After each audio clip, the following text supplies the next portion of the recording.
hol thiên sun le program thiên suna program mangin tung zo zo chule program he ban ai tol ha ti wai tai kun pa tol pa na pita ji ve area pasar hinale tunilha hi program thiên suna kin mong dinga kin thim pwa gona kom na takilanin nabon chawin kangai lunna chibai kan bon masane Bible sang Ethiopia in simda in kating kasim do ting le program thiên suna kan nei ding hai lengte nina bung som ni chang khan na hin simin kate Ichilai hin Hezekiah hi ha nanin anan athipai ding ahitai Hijun Amos Tapa Isai Tim Gau Pa Chu Ahinga Ahungin Aza Ahung Seitai Pakayin Hitin Asiye Nain Sungite Kisim Tu Tan Aziz Chunang Ma Dam Do Lowa Nati Dante Te Ding Ahitai Tin Asiye Ahung Ti Patinin Athu isim daule tu kum Ethiopia Nain kisim tu tan ti isim dau amamin lo pinadingin Pati ibu pitauhan Tunin hain hici hulhi Nidang padang lain Gan sate dhan na le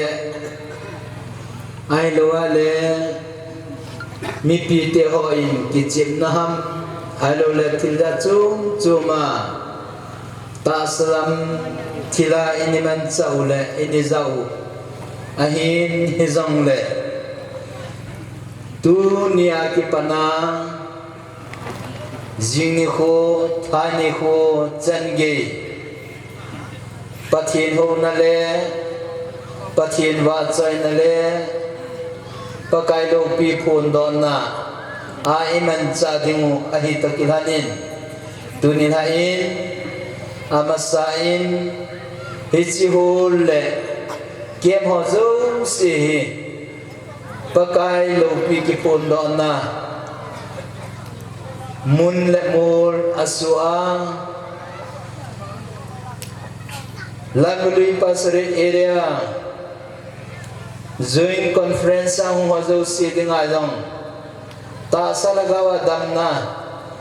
Ta salagawa patin wangbo na itsan daw mula mul Sudo tidingin Kay mapakalat sa pasalun punain Pa patin sa papatin nagaw ting patin minin Katin sun kahando tanay Amen Chichu hol thiên suna Hintin tuin program thiên suna Kan man kiting ay Lagalui pasret area ECCI Asam na ni Channa Joint Conference 2020 Amon All Gelmul Hunkim ni Tarik segi Februari 2020 Aniku Tarik gil tarik ko Februari 2020 Kikan ni Tarik som Februari kumsani le som ni Tupi lain sung kisim tuktan Lente nina Bungsom ni changkhat Bina Speaker Pro Pastor Salun Pastor Di Lunkhone Upa Thangzalal Upa Let Khuzam Hichi program AWC le Mission Department in Organize and Bola Joint Conference area Pumpia Montea yung mutakilhanin. Isi conference ปะทินวางโบในจันนาเลปะทินมาปุยนะจังอาโลหิงตาอาบุลาปะนะใจจันเกปะทินินเอยุมปิวาตาสรกาวปะทินพัทธิโบนเลปะทินโอปินาอิจันจิเทนดิงวินเฮจิโปรแกรมฮีปาปะทินจะปาปะทินถ้าเกาทิ้งปะทินมินิกะทินซูนก็ห้องดอตาในอาเมนตาวในมังกะเตลูกพิจุนนุงหิงซิงกะเปาปะทินวันมิลิสิบุยนเลฮาสันฮอตนิจุงกันวานิโคปาพัดพาดัมนับนิปิวาเอเรียจอยน์คอนเฟรนซ์อัสซอมเลนีจันนะโปรแกรมกันกุนฮาวอพาลมุนตาเอเรียสุงาบุยนเลฮาสันฮอมโลฮิลาดัมเซลาโคตินาคุนาฮุบุมิเตฮอหุงคัลซุนโคมาดุนฮาบุลปันเทนีกวยวังกะฮูลเตฮอยันลังเกมเตฮอยันลังฮิจังเลนังมามินาทินซุนเลกับโปรแกรมฮาวนังมามินาทินซุนเลฮันดอนะกันให้ตาจิวินอามาสันละก็มาคิปาทุเซนมินทิงกะทังวะนี้ทุจันพัดจอมจากของเกลอยคนในดิวันลุงเสนามาปุยาคนดังนังกิโตปิยารีพอร์ตไปที่หัวนังดินปิยานังมาลุงเสนาเมียนับพัดที่บุญต่อลอหิงตาทุจันนังมาหุกมกิหุกมที่ดิ่งกับพันหาวนับทิ้งเอาเสียนนับปันปีนังไอจันอาทิตย์สันทิ้งแต่ในระดับกับพระกายเยซูคริสต์มิลินนักว่ามักหุ่นตาวนี้อาเมนพากับเด้งอุปสรรคกำหิงกอดเกยไก่ตาเลียมนัทุเสยเด้งอุปเฮลเซยคอนเฟรนซ์เซฟรีปาอินเทนบานาบาจอยลาออลกัลมูลโฮกุงทุกคนพาดรีพอร์ตในเล่ขันนัดดิ้งอ่ะAWC musical committee of intent to department and school board abana ba choila esmul hoi hogu report na he MED intent abana WD abana EPF tingle kai khom khana ile upadem pau zul chairman member chu tun hai ki plan ke man cha de program intent tun phan abana to ta dewenเรียมนัตุเซเดียนปาเฮลเซคอนเฟรนซ์ที่ปามานะก็ตายทีเว้กลุ่มนี้เดินมาเอราจอยน์คอนเฟรนซ์ในเก็บบางซีตัวกลุ่มสาวนี่แหละสมละกูกลุ่มคนคอนเฟรนซ์บางที่ดีงาอีกบ่มกันฮอหลอดที่ดีงาไปเป้าประเทศสุกินจังอเวรินทางบ้านสร้างเป็นกันที่ภาษาให้เป็นสิ่งโปรแกรมกลุ่มนี้เดินมาในเก็บมังป้าตัวกลุ่มอันนี้เลยจันนะตัวจอยน์คอนเฟรนซ์ลำเลยพาสเตอร์เอเรียมังดิ่งอังกัลซงปักไก่เลี้ยงมาดิ่งอัตโตคอมพิเดตาเอเรียหกมีปีหัวเจ้าสีตัวมิลฮาสไลมุนาปอมหัวเจ้าสีอีปักไก่สุคริสตามินินกะหอมท้อนเอาเล็กก็ไงลุดนาวเอเรียจอยน์คอนเฟรนซ์คอมมิตี้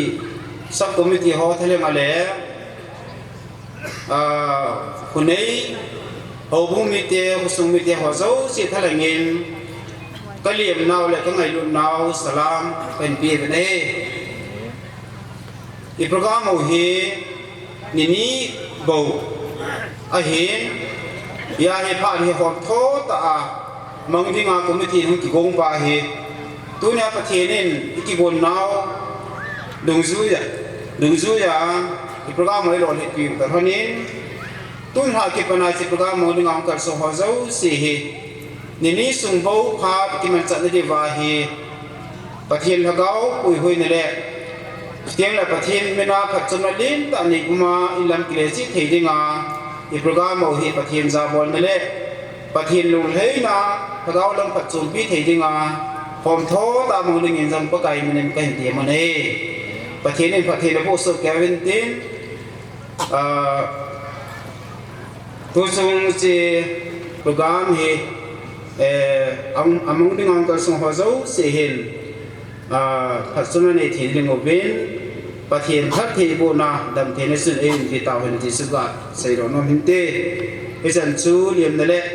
ที่นั่นต้องโกมากันเลี้ยมนั่นทุสินาพัดกันมาที่สุนกันใส่รอที่สุนจูเห็นดินปัจจุบันน่ะตู้จุงจี12 joint conference สุงาที่มันสันนิษฐานเห็นคอมพิวส์คอมมิตี้หอยตาสนุมตาเล่โมนุมตาเล่ที่นั่นปีตาสิโปรแกรมสุงาโมปฏิกรรมกินหันดอกกับใครหัวจูตุ้งไทยอินพนโดนาอันนี้อยู่ที่เบนไปสิพนโดนาเนี่ยอยู่ต่อท่านาจีโมพนนี่หัวเฮตู้นี่ท่าที่ปนาเฮจีนี่กว่าเฮทุกปีใส่ดิ่งตาหันหลังปนดิลำซูมซูมาโมพนไอคิดหัวอัสลหัวrecording secretary หัวจริงแหละconference committee หัวโซเฮดิ่งหินเมื่อที่ได้ยินลำไปขัดเห็นนั้นเบสเอกสินปีอินสิจบานินคนโดนนักตะกอมินกินอามินฮิสิมโดอินกติงเสียมินก็ดิสินโดหัวชู conference committee member ป้ามังลูนินเห็นคงตัวอินตินพิจิเบสปาชูเอราปัสสปูอินลำไปขัดเห็นนาแต่ปอยเมนbola hitai ti baksa na tagomin aman hino pintin piso kisay dal kay phat asay nang ngalente speaker ini ho il phondo ang kating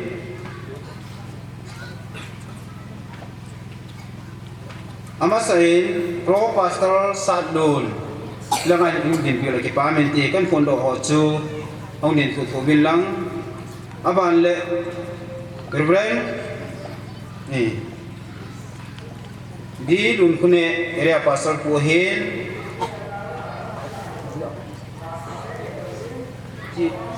vài ông đình thân mình tiền dâu lệ,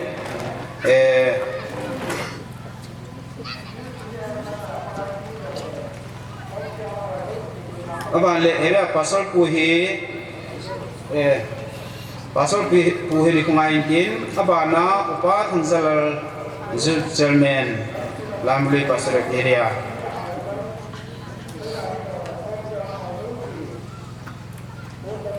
aban le upalet kuzam EPF chairman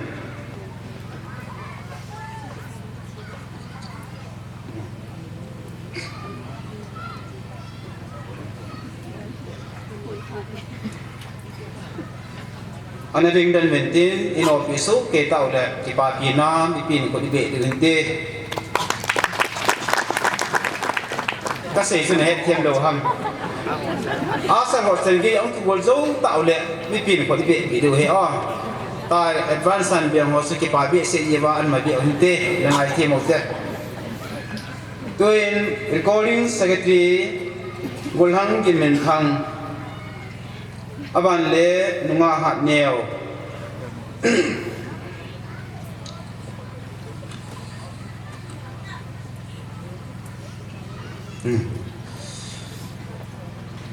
aban nahin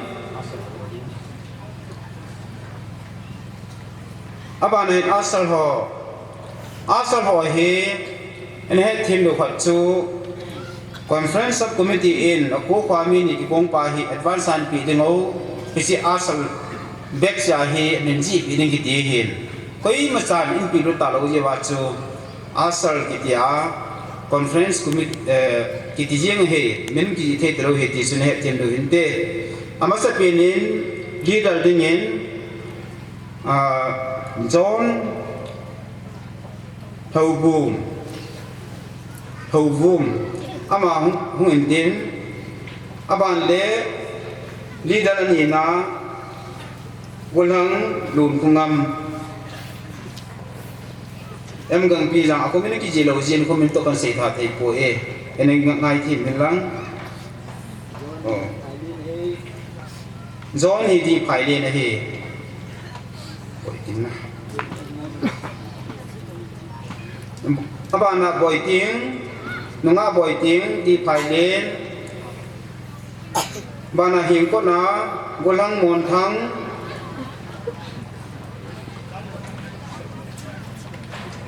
นุงะพลกิน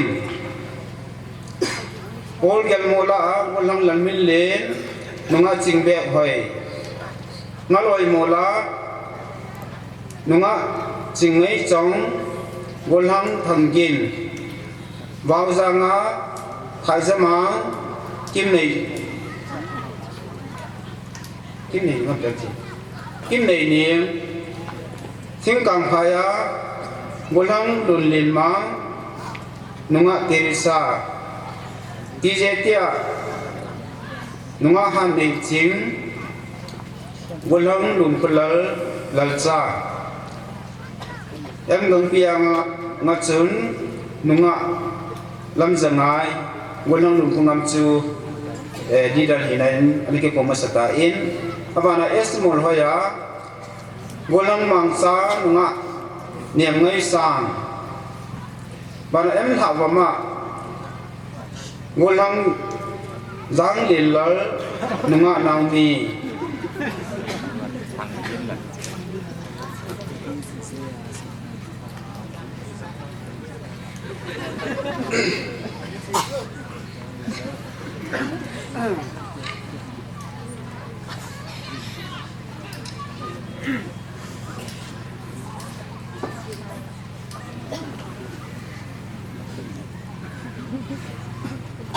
เชียร์แมนปาร์ตี้จำลูน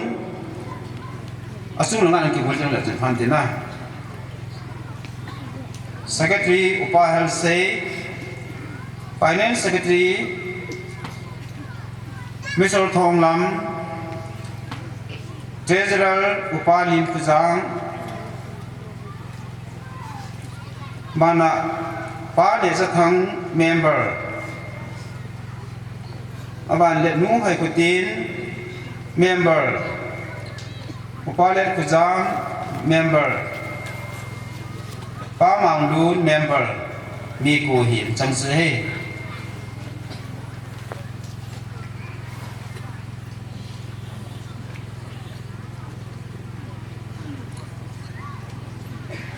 จุเลพาสตอร์ปุยงให้พาสตอร์ดีลุนคนนี้อามาฮิสปีกหินจังเห็นอาใจน่าเอาไอ้หนูได้เห็นตีนจวงถึงหัวเสาสี่หีผมพิสุงเสียไว้ผมดิ้งเละมีไปตุกดิ้งเละโปรแกรมมีจากไอ้เป็นสตูดิ้ง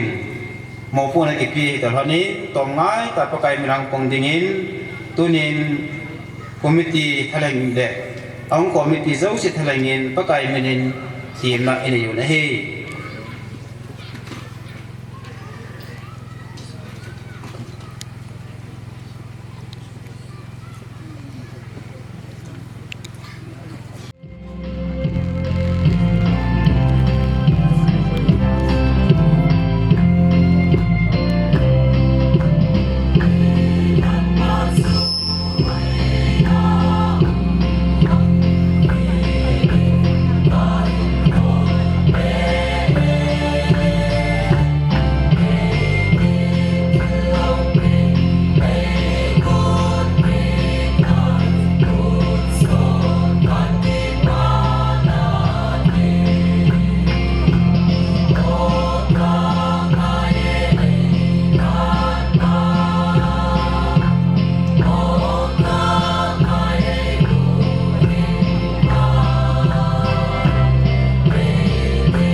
tuhin music committee ho report na mountain committee win kamasanga ke bana mi nga om na la ye ti he jin komin music committee ho report na pet nga committee we Pak Le Zingin department Japang pen nang mas penin ka hong pang khain pile area mi de zo se na pon cha bin kompi chibai mo le ke report form hi ECA center azong ai pon area azong ai pon hong ki sim tu local met ti dan ken kain sim tu hin je chun chomkim ta in 2019 kuma music department report kain bol hin te area min Lanbalui Pastorate area LLPA hubung zat som lekhat committee member meeting nei thizat livei music zilnalam dinmun akhana elementary 2019 na chai the hi mi khat homin golang hun kumang amdaw mahin primary chai thizat hi mili hin keyboard training boltezat mithum ECA music teaching staff Mikhat Mr. Pakulun Olgel Mol Jesu music zilnalam 2019 na ahin togun todo ho 2019 ahin project kat anakinahin hanglai project na hizong le music in zong chi adang project dang talawa anakitong ko mahizin chi ke ho project ma hitawin gospel visual album keset min chele krista long pi chehin dam vai le jing thai le hi chi kom pi mama hi release program jong za pai ding ti ma zo si kon tup sai dan chi su project a to do ana ki nei pen cha in music ministry a ki man cha dan music department akan na chun 2019 a hin area choir khanglai lama lazil na hi som le gate pe ana ki nei chi som le gate be ki pa he ni kho som le gate ni som le ni gate zong na hi ani na nu te ho lazil na ki man cha na hi ku be la ne ki silin area choir audio recording hi thumbe ani ki bolin area choir album shooting hi thumbe ni thum ana ki nei yin chi so na ki chain invitation program area choir patin ba chai la sana ni ve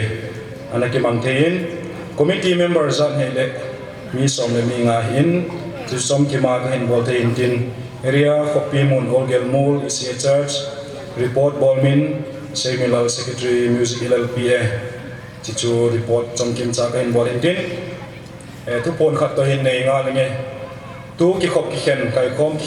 khen le committee music committee ho zinga hi kai kom sun program le ki chai chai le competition ho nga le zin ki ho kom na competition zat chung chang hen lang ki man cha ding na ro sei lo wa kho khan le niam zin committee ho khwa ho zo se chu hi chi hol mun hin ana to dan te ti chu kai he sa in te ki pa abana cha tha tem tun Sunday school board ho na pe ki ti we Lanbalui Pastorate Area Sunday School Board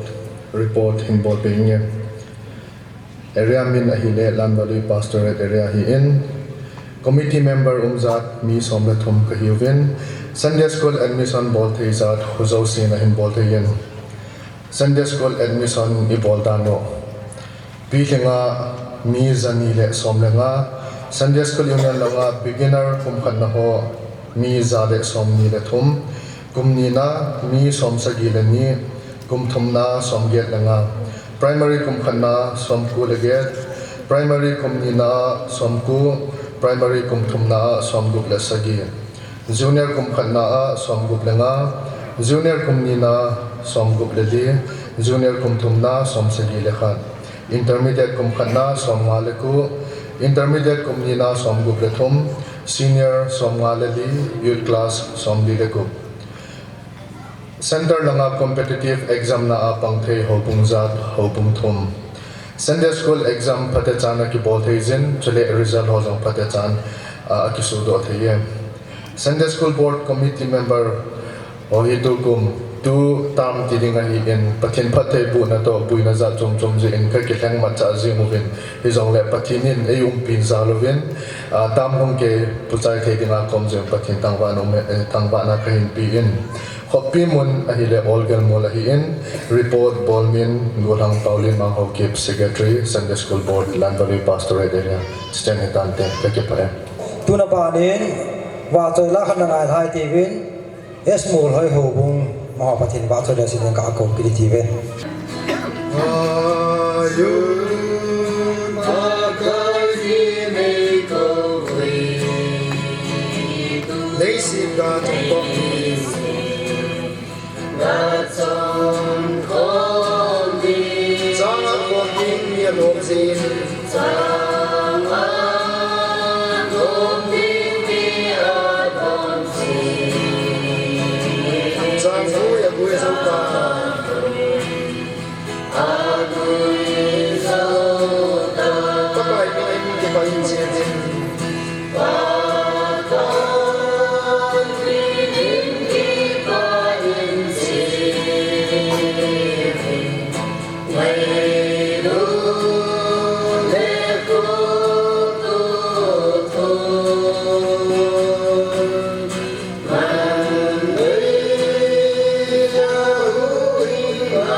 tuần report này để cái MED họ nó cầu tài thì về sang ni le som le ko kum thum khompi mangyang kalsung ho zo si area mission department in kazana le kangai lung asalam kain bom masane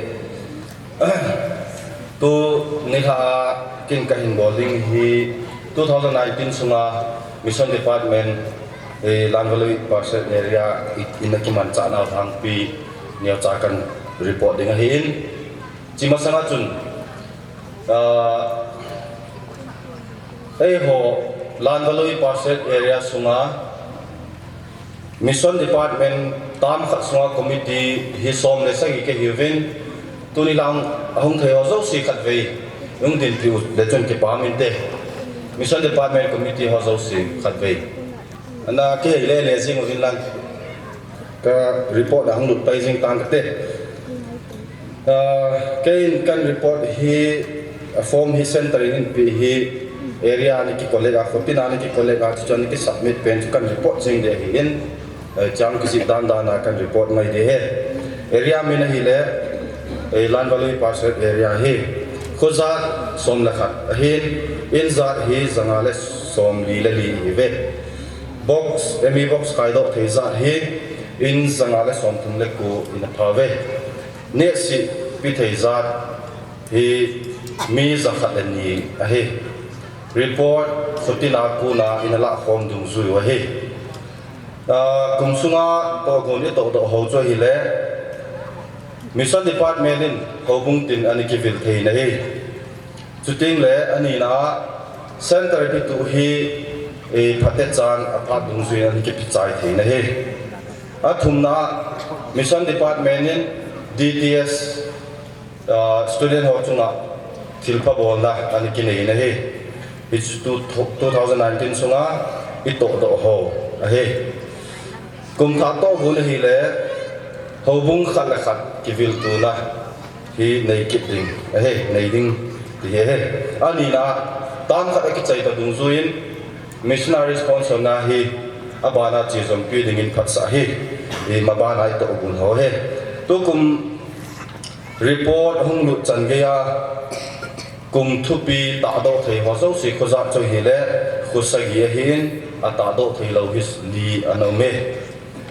kum sunga sumi mudan hin sei kin kate emi boxa ki muzat hi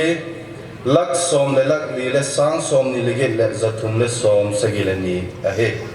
ne si le mai chama ki muzat a hi le sang som sagi le sang thum le zanga le som nga le li a he collection chum chuma ki muzat sang som git le zagit le som nga le ku kum sunga sumi mu agoma hi le lak som le lak nga le sang som git le ni le zasagi le som git le nga he ho bunga pata office ai na pi lut ho chu ago e hin sei ki kating Christmas collection mo mo ai pi lut za no hi sang li le zakko le som ni le ko he esa Sunday collection a sang thum le zasagi le som nga le nga hi Good Friday collection a sang nga le zanga le som guk le khat a hin ECA mission Sunday a in submit theu chu sang ni le zani le som thum le li a hi office ai pe lu za lu akoma abona sang som le sang guk le zali le som sagi le ko a hi missionary na ito da lu hin phung kin kate hobung missionary chon thei zat hi e ho area kholi amin a chon thei lo zat hi khosagi a hi area sunga missionary mi mala chon thei zat mi nga hin area mina missionary chok chu khat a hi kumsunga missionary chok na ipna pi do za missionary na to na missionary chok na ina pi do zat mo mo chu hi le lag gup le sang som git le sang gup le zali apai achuma missionary nu ham missionary pa ni ki thu pi naw hi sang som le sang li ni na ki thu pi theu ve budget kan sei ki ding he chi ai le center budget he na center budget hi e ho area in na pi chu sang som ni a hin sang som ni hi phate chan in a pe theuven tarik na September 2019 ni khujun center bitu sangsom ni ina pichai ve ho Langaloi Pastoral Area sunga emi box loitam pen ahile pa khumul singson di phailin akoi do sa ahile sangsom ki le sang li le zagup le songup le khat an koi de kum sunga hin committee emergency adang dang seilovin veinga anakitawe tu tama mission department chairman cho hile upati zamlu na hin vice chairman upale khuzam secretary lalcha hokip kaima kahi pichan chutu ni ha ka report thai hintin khat in sebe kate tipam tain area vai hom ni chun vauzang hobung ngakunin missionary kyawonjong chopna ung pangovungi ti chu a hizin amho chunga khompin ki pa thui pungovin he pichan chu ka report thei hintin e bol khil amai le kingai damute tun abana EPF ho program report ne lin EPF ho ga ko kita hi ve report bolthia damnai ki pa pathi thangwa ven area min hin panjing katim area min ai lan valu hin hi sam ha ven tam thak sunga hin kum dia hin EPF taw kom namu mungi som ni le get ve ina nei thei ven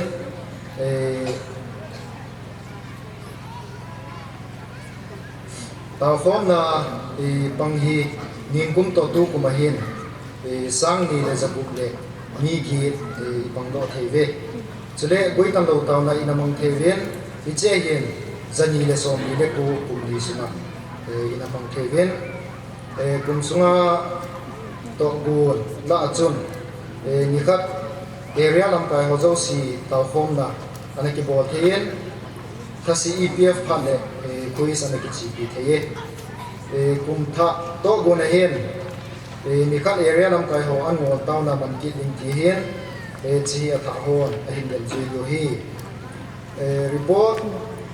bol hi le el ho pu secretary hen ke ma ka hitan chairman hi le upa le khuzam vice chairman upa se le hi chu hang pia a chong dam pia na ga report hi tin he chela chon ningkum sunga dinga taw na ina man nawa mi thom na pen he de veng no phai ho bunga hen mi som na ne nga a hen mi tam na pen he de TJT ho bunga hen mi zani la som chum a ki khom the yen he chena chung chuna chun tu kum sunga dinga tu tam sunga dinga som li le gate ve taw khom na ina man theina chung wa full present hi hobung khan omi hi chu sorry ke ho he ka mu hai dom dom che kon di phai den ka ti go an mu hai ki ta ka present diu ja kan ma sei kha ding da na he tu tam songa ding a present tung ke som bi le ge present hi di phai den hobung hi ti chu tu ni le kwa copy mi pi ma sama pa kai na ka hi kon do hen ten am ho chunga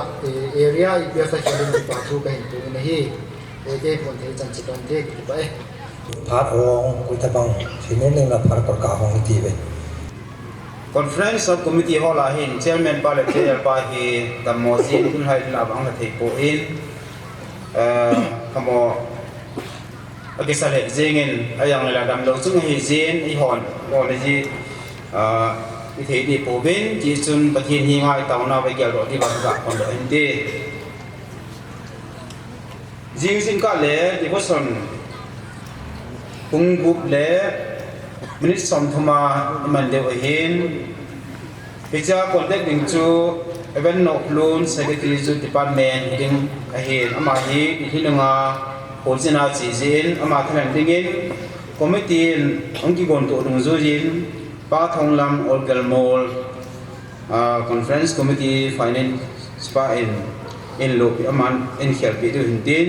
Sunday school good area ho in price home ding nei ho home ding ai ki kun ding chu committee bun tu na ding zuya kan kon do he sila mi ki hon het du chu islam sa ya hin dailen bu ki semen na mailan pasal lain na jun ta lang hi lang ai hom cha ki semen mi pi za ki chu iki chu de ka ta sanin a ko be se le e mai thei dan dan na i tha do hin tin ni pam po de hin tin chang chu amu mo ka dai ji sun pi ho ya ki tin no mo hin asal ho sun jun din sa ta vin yesu na poi mo dang dang mai le jing ni kang le phong tao hi te vin tu jing a ding le jing ni ka la ding a poi mo ho ka ya ro thi sun kan phong do chi chan chi dan de ki pa amasapen ni tabang phat pha ipiwa tam khat sung dam sela i pui hungwa tam ki chai kum ai takilhana kompi num ta kompi din iga man thi jiwin ipau pathin thawa na kapin chule ang khomi pi ho lu si chuan ki pa thu kan phunge i holui num na sawam anu mena isia kopi liter kilo logam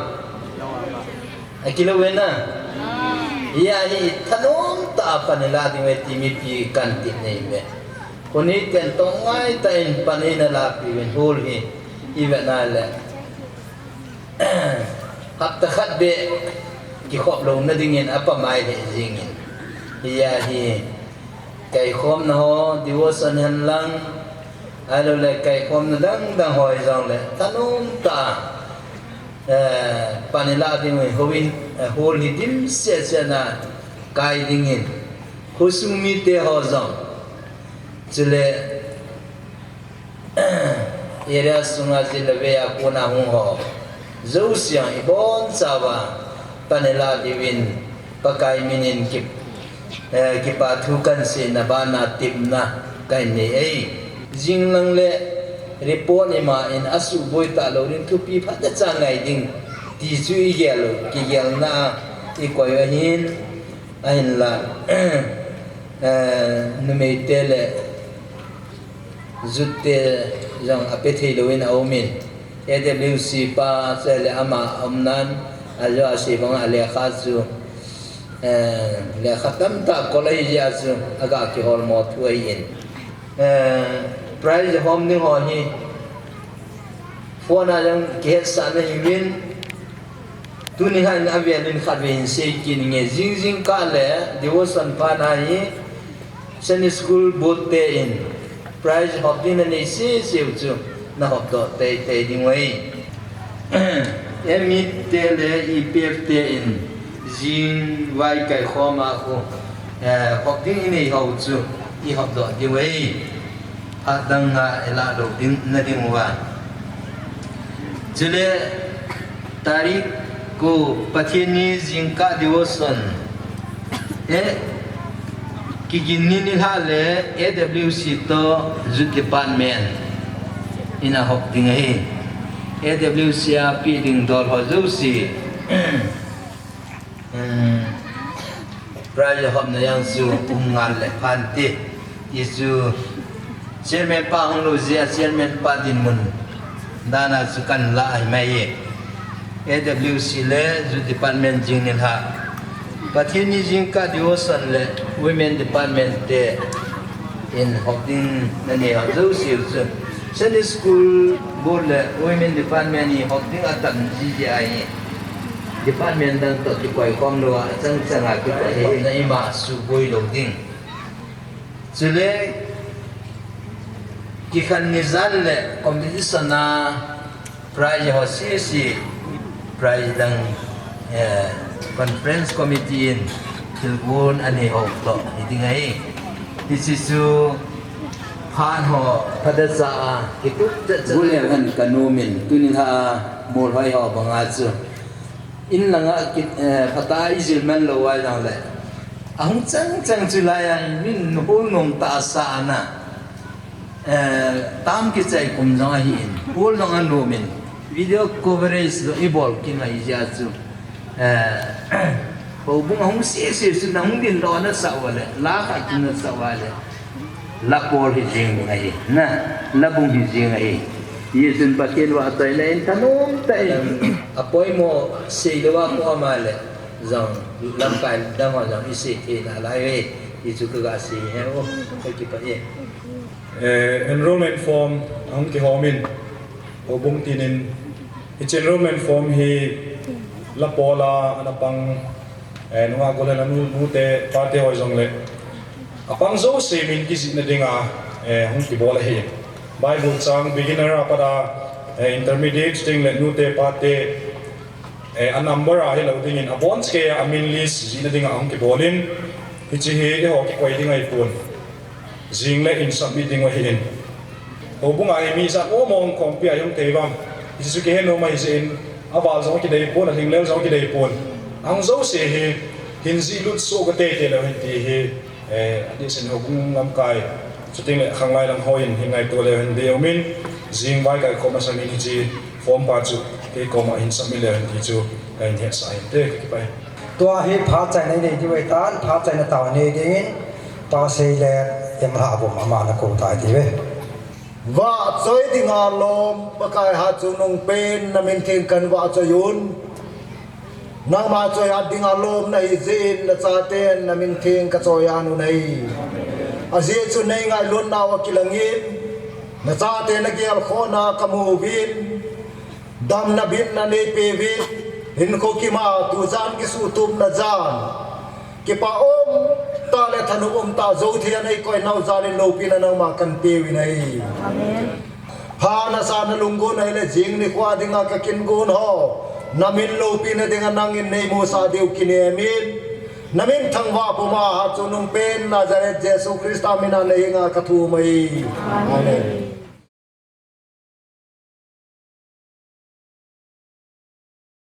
Ipad hozo siu patini nga vopsa nga ini piding tu nu nem si hanako lehan phante kaki pawe pakai panama na yung sinzalwin kumlung ke kakina na si conference tu hika vai kai khomte ho mongte na ne koi jeri na ma ka thawa ka na he sunglo pai su goi jeri no ane da ka piwa he chaka kinan cha ho hi mo se he wa ambola pa pa azo change na ma ne ui divin je ho zo se yung ka kai jesu menim ka ta na he tun wa choila di phailin hobung amone in sa pi le ki pamentin amo hung ki goljing la hin ichi amon wa choila in sa chai le thupun pha hung ding hin tin ke vial dinum talawa phun dinga kilom phun na pha ahin la na livin ga ke sa ve Hãy subscribe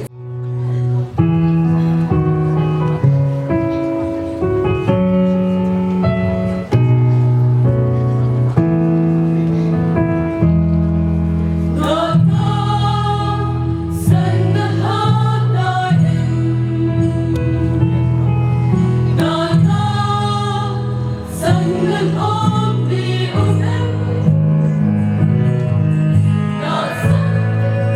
Gõ để không bỏ lỡ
คือโตเขียนหอลูกก็มาอย่างตุยตีมหลวินเอราขัดที่สุพรรณเราถึงเขานาฮีอาเป็ดเป็นอาทิตย์ที่กองหัวจะที่เห็นที่ว่าที่คิดถึงเดียวเยลว่าที่เกศเป็นมิลิกิปีนหัวฮีลุงรู้ตาเป็นละเด็กชูอามาสาเย็นวันเดียวกองมาดับคนมาสั่งหันหลังสกัดวันจุนจีคอนเฟรนซ์ที่มันสมว่าไม่ดีกับคนนะแล้วลำไก่ดิ้งฮีดิ้งกาละเอราเกลคนนี้หลักอยู่แต่พนักไก่คนนี้ลูกสาวมหอยนิดอินบอลถึงหัวบินคอนเฟรนซ์คอมมิตี้งานสีนะเซตไปบีเวทีอย่างสุดเป็นคนมาสั่งหันหลังมาใส่ภาษาหอเอราสมว่าภาษาหัวจุกสีส่วนบางกันหัวจุกสีอันที่ความจุกสีประเทศลูกบิดริกินดิบแล้วซึ่งที่บ้านนั่นเองที่บ้านมีจานตัดกับอันที่ขบปีบินในตัวปีเป็นเต็นอาบานเล่โอ้กุ้งไปท่านมองที่ขบดอกบังขับเองแบบไปเท่าเต็มดีแล้วสิ่งที่บ้านนั่นเองบ้านในตัวตาเป็นหลังอาบานเล่เอราสมุบาหัวซาอันที่ขอว่าจุกสีเสร็จแต่ในดีแล้วสิ่งที่บ้านนั่นเองตัวซ้อมนะครับไม่เห็นบ้านไม่ละมาคุณยินดีอะไรคุณตัวเราสักผู้เป็นการจังที่ก็ผิวในแหละถึงวันนั้นสมสมเป็นมาสังเกตว่าตัวเซเว่นจุดเล็กเป็นการที่ปาทอกกับคนเราโน้มจูที่โฮลสัตว์ในงานเมทรียลตั้งเปียลูกนี่ที่ตอนนั้นส่วนตรงนั้นโอ้เจ้าหันนังตรงนั้นพานี่จังเลยกินปีอุ้มตาเอราเซ็นเตอร์เห็นรุ่งสุอินดีไปเรียนหัวมันนี่คิดถูกไม่เห็นเลยเจ้าสมบีโตตรงนั้นพานี่สมบีเลยนี่ดีเวลที่มันไม่จากสาวินที่ส่วนดีไปเรียนหัวมันเตะสมาอดีตคอมมิตี้ท่านแห่งจังหิคุมเลยอดีตเดลโมลหัวมันเตะท่านแห่งยินที่ปาทูกันของมันเบ้จังหวะนั้นผมกินที่จะจงเดียวกันตัวนี้ไว้ขายที่ว่าประเทศนี้ตัวนี้ที่บอกเอเดนเดียวจุงสิทธิ์เขียนก็พิจารณาเรียนเนี่ยมันบ้านชาวบ้านนู่นเดียวจุงสิทธิ์เขียนสิไปกันพวกนี้นี่แค่ยิมคนลงสุดที่แล้วนู่นเดียวคนประเทศนั้นไอ้ที่เป็นหลังเอเดนเรื่องฟอร์มสุดน่าถ้าไว้สิ่งที่เขาพูดอินฟอร์เนี่ยที่อักรีดพาสุดอักละเห็นเวลาผมพอจะเสียนจะได้มาหุ่นเป็นพันเลยน้องมามีจุดกิจได้เห็นสิสุนัขกีฬาได้เป็นที่สุดเลยที่จะเสียนตัดที่สุดสุ่มอาบัติอะไรพาสุดต่อที่สุดตัวเดียวนี่ตัวจุดนี้ของผิวยี่ห้อละอธิปันนาหินที่สิ่งที่ใช้เซลล์และลายสิ่งที่ที่ของพี่เรียนตัวมุกิจงไปที่จะสุดลำกายหัวเห็นนะปอยตีมาเห็นที่พาสุดหัวต่อเห็นเด่นยามขัดยาอันผู้รู้รู้หมดแล้วเซลล์ส่วนที่อันผู้นำไปสิ่งที่นั่นกี่หมดตัวว่าสังขารของตัวผู้ว่าขัดยามินที่สิ่งที่เห็นที่ส่วนสังขารที่สิ่งที่ส่วนที่ละที่เป็นการเห็นสายเนี่ยตัวที่อามาที่บ่มาสังขารละออนไลน์ก็เห็นโน้ตที่ที่เขาเป็นนั่นแบบที่ป้าสุดคนก็เห็นสัญญาณตูนพาตบานนัจีว่าช่วยละเอเรียคุยโรมองนักกุกินในวันผ่านไป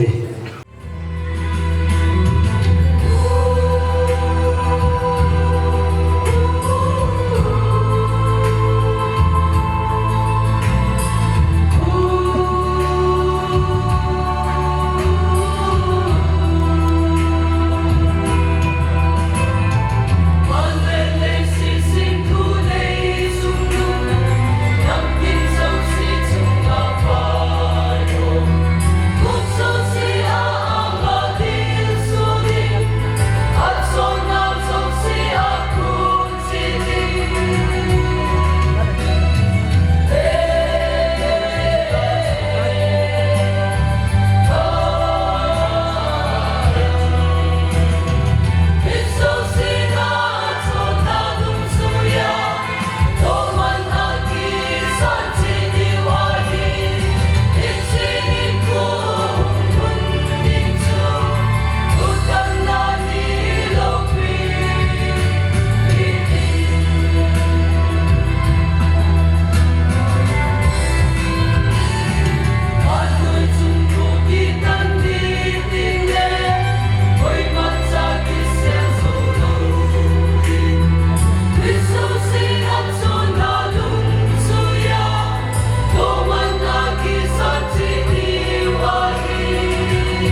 report ma membol masangin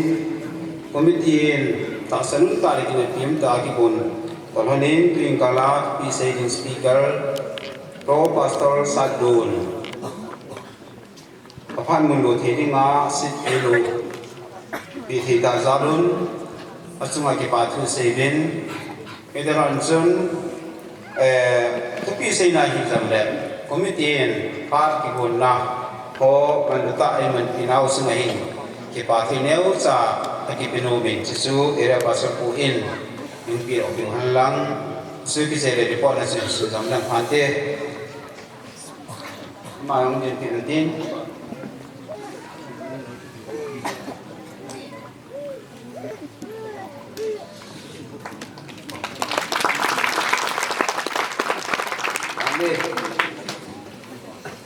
hiện phát triển của hành lang program chúng ta là hiện nhiều xã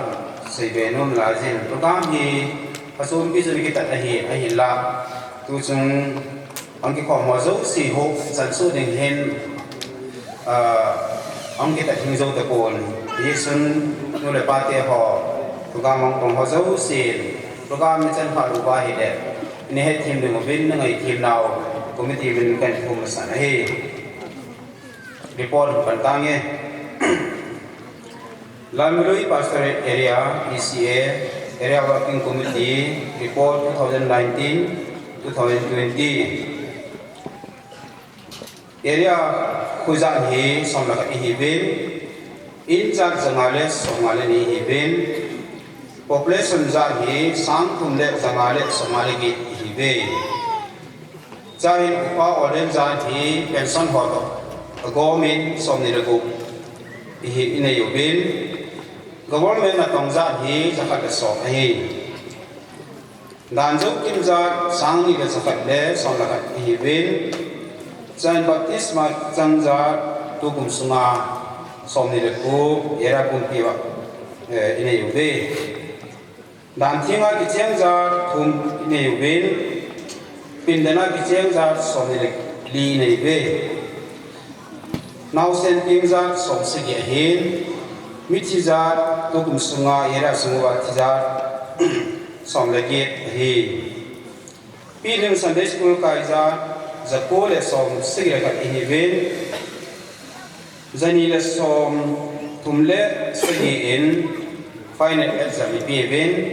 za segi le som tumle li exam pilo bi imube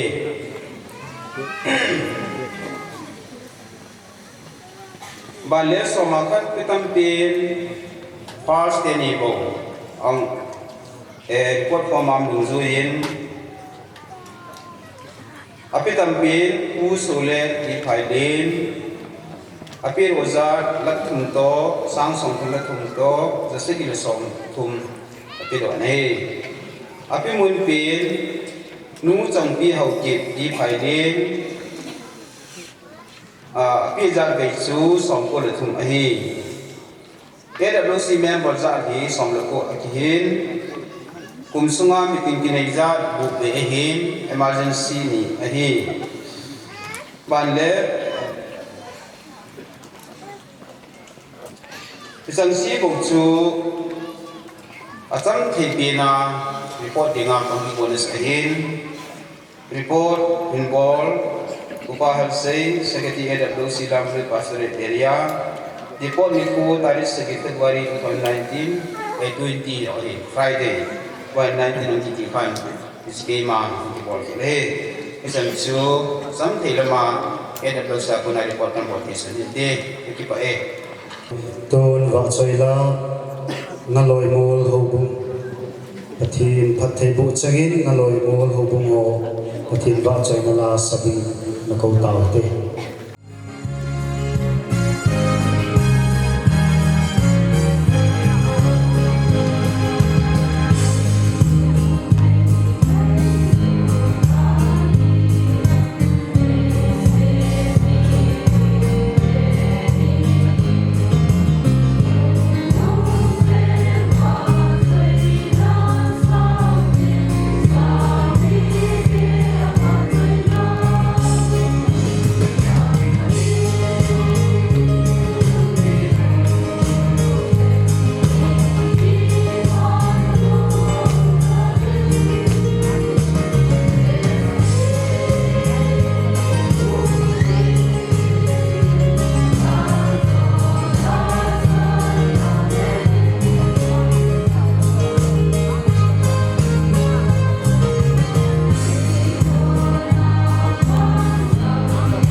tunila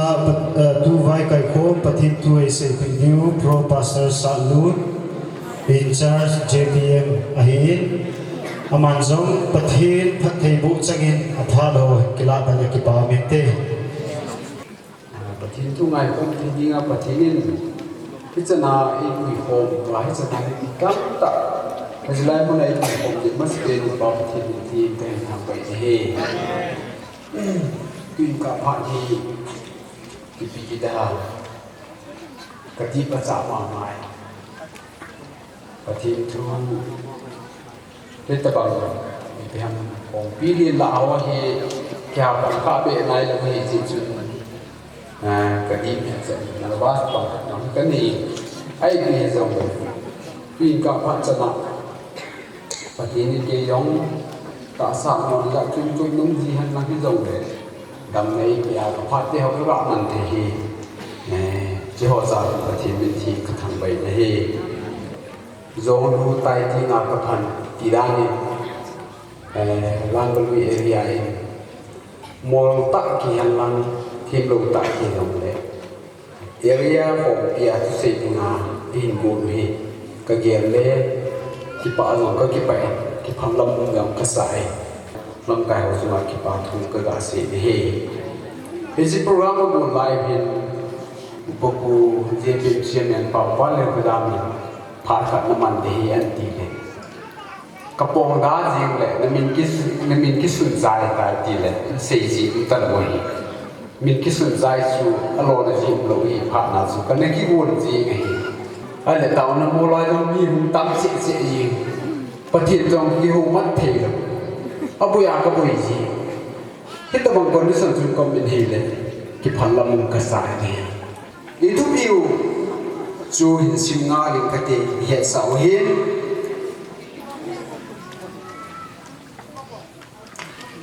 Israel Hezekiah hi hanan in anan atipai ding hitai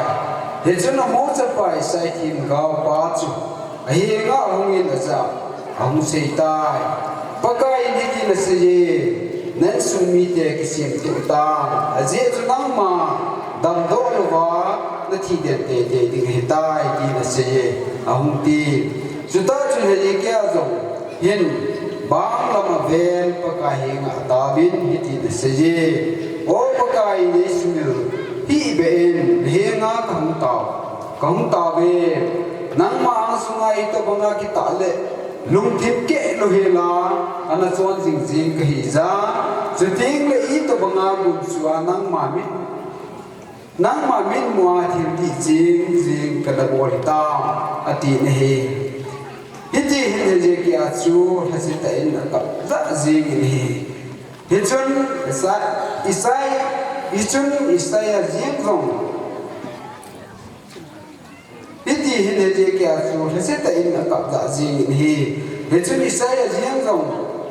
rum kim la ya ko na ko to masangin paka je de nga thu ai sei pai jing nung je ki nin lang heje ki a ki pa kami te chunga lem chapa za hun ka seitan pakai na pu de pathi chun hidi le se ke ma na ta na sang tai ke ma na linon ka mutai vetan ke ma nang ma ka bol dam ding nei tai ni thum hen ni le nang ma pakai in kaya na chi to ki ding a he ke ma na hin ko kum som na kum na ka zo be pi ding he ke ma nang ma nahin bezi hopi hi ahin Israel yang pa kuna kahu doa keile ki ho sa zale kahata pa dabi ka ho sa zala bezi hopi hi kahu jingling hi ati pa pathini na tu thi lu pi sim do pathei bu pi wen lang amen tui ka ai ke hin abo chai kan sei chok chi ding hin angai da no ne thit ni tin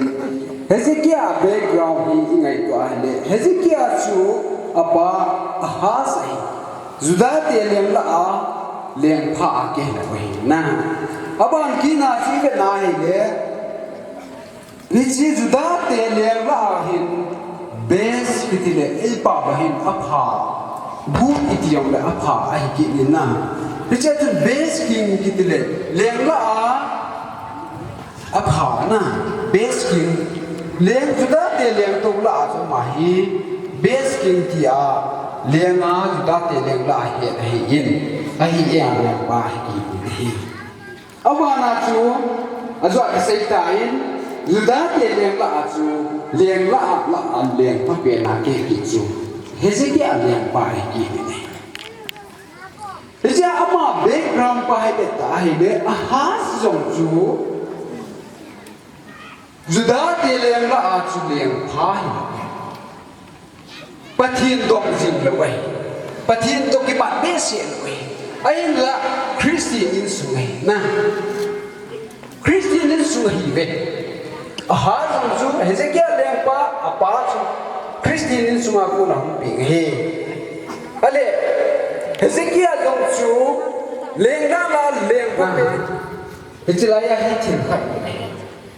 heci a background di le Hezekiah chu ta bang leng hi sa ta te lengga ita bang ham ti heci chu ama leng hong hi a hin kum som ni le kum nga bo a hin kum som ni le kum nga bo hin lai zen heci bakai za ko na message hung isai thing gau hinga message hung chu le kum som ni le kum nga hin chana le wai pu hin kum som le kum som ni le kum nga hin chana le wai pu hin hija ku na chu kum som le kum li hin chana hin bakaya ku na message pa nei le kum som ni le kum som thum na kum ko hin ha hi Hezi message hi amu ai tai. Hezi aja David hin, Hezekiah hin, apu David banga tildi jeng bola lam anazona. Apu David chon dan zo si na. Lam di anazui pen chu leng la adang umlu Hezekiah yang pain. David apu David chon chan ho zo sin zwe hin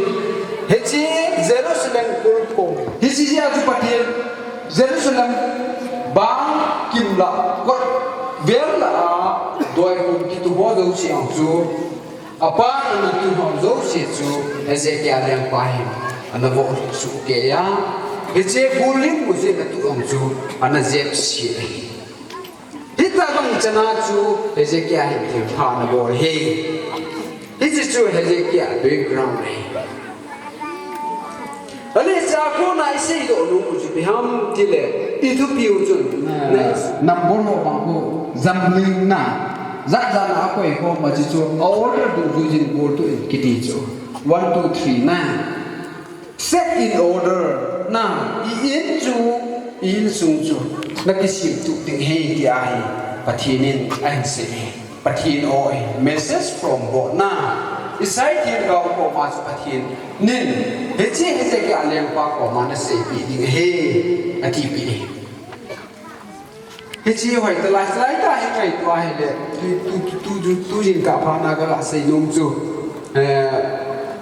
nen su kisim tu tan dia se hi hoi tai ga na he le mi pa te rang ko ne in sung sim tu dingai Hezekiah jong ai nei pi akisei be se ko in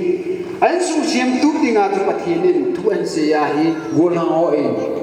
ka za hu lai tu thei ni be tu thei den pi thei lo be aziza zo ni ku ting le pasaro zo sen zo tu dinga ti hi pathinin direct ta ta sa jong sim tu ding hin de thaga ba jong sim tu ding hin de ti jong hi in the game tha di kin ka di de isa point han ma ding hin ka sei mu chu emle ho bang hi a constituency wa ha jing thin ni wa a constituency le sim tu ji we ye ko ma ha lo wa am ding pha na pathinin kisim tu dinga tuan seiku bisa hin masih belum kami di mudo hin ini ibijin yang begini Hezekiah insuhi sim tu lo lai tak tapi di mudah Ezekiel yang panasi untuk ini sa. Dalam tu asal dengan dia lojek patienin Eve apede. Ezekiel dia sam dalam patienin family khatsi dia su patien tu patien desa. Patienin bisa tu dia ko he. In semua ini pate ho dia ko ngai sini. Ezekiel lengten ni bung som ni sang som ni aku nak som begini tu isi soal kata akimu. Saya kini kau mama tu cik kini. IPP Babylon lempar Muhammad ayat. Abon sekian Babylon lempar Muhammad sam tu. Hiji sekian lempar abon hier li benji. John Sehi til paloi yang asal compromise body. Tuni ni buat peti ni kuih pibel he. Ama di ngai man wa isu sim ngai man bai ne. Ano ring di hivin. Ezekiel ko ngai mei pibel pa hi iman hi ba ne. Mi ba ha le mi lu ba. Alo so pe ni kha di mi di. Tuin ka pa na ga se do si. Den mi ne se a se hi se ba. Khai den komane pati le mi pianga ngày đam cảnh thu men tùy cả phần là cái màn phát cảnh mình thì chân suy tin và thì nên cái bảo thủ trong sáng cảnh xây luôn đi và cái thì cái bề phần là mình xin lâu pi ta chẳng nên có cái là thuê lâu pi ta thì họ xây đi ngang đi pi họ xây trái thì họ cũng lên mình thì cái thằng cái đấy hát chúng mình có cái sự quyết tâm mình thì cái công ta bên đấy chân suy mà phản cảm đi Price hộp na mum di ngahin ama sapini EPF te phan hin lau la ki pa men te ke ho price of ne po ma ko ma hi hin chai pai jing ning ka ti tu tam suma fellow hela present ho bung hi kan ve ai di phai din hi khat pe cha fellow helen som li le gi hi present he je chen tun le ko hin area bi pi te la khian EPF in ki paman baltin khat BLP Nelson khat in pin katin lamkai ana thi do de khatung din ten area EPF jang ni pi na hi ni ki paman te haile ho mo khat mun yung te do haile ho mo lamkai ha de te na in ke do han ten lim hin ka record di ma tu tam suna na panla na jang ban ke ching ten ke ha ni chang chu tam ke ki ba 2019 suna area mission department in department ki bot thei kham tama rom thei dinga in civil pa ke tambai ma sa han lang mission department ta hin bol ding he hi le mit emi box sa koi tam pen khat na pa na thum na chan kan bol ni hin chu ting le 2019 sunga bitu pichai na sa pen ho khat na pa na thum na chan extend ni chu kan bol lo he le chairman pa mo zi vice chairman pa le pa sa pa mo ding do ni tin chi hi ti ho le ki pa mo tin pa sa pa le vice chairman pa ding ho ni tin din bong do ma sang ka ting a ko ni khat pe emi box sa hi first hi pa pa hol di phailin sang som ki de sang li le za ku le som bu le khat a hin second hi le nu ne ku hoi ting kang phai sang som tu le sang ku le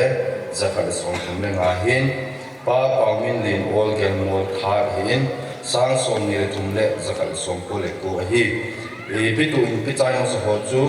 akhat na ismol hoi hobung te hin is api do chu sang gi de zali hin api chai ni ko chu tarik som le ni a tha ni 2019 is second di phailin hin api do sa chu sang som li le sang thum le sang ha le som ku hin api chai ni ko chu hi le tarik som le ni a tha nga 2019 he thar vào rằng ở vùng tây hi là quy độ ở sang số sang sông là sang ni là sạch cũng hi thì chân chú hin tuin pa pa khumul đi phải đi missionary box sa coi tâm pen ama ina câu ta về hung lo na ang lo wa na in sumi te hung ka de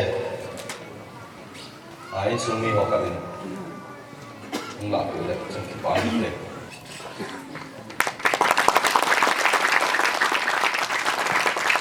ani na nu nem ko hoi thi kang phai nu nem hoi thi kang phai lo le ala thei khat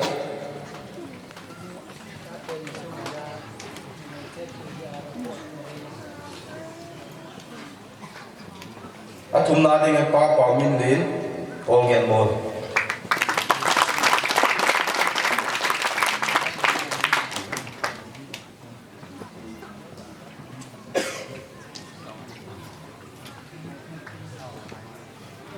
apa he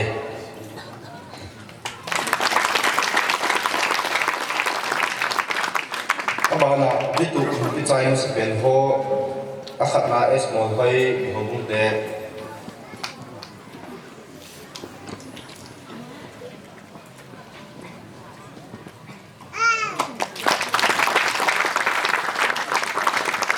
ani na di filing ho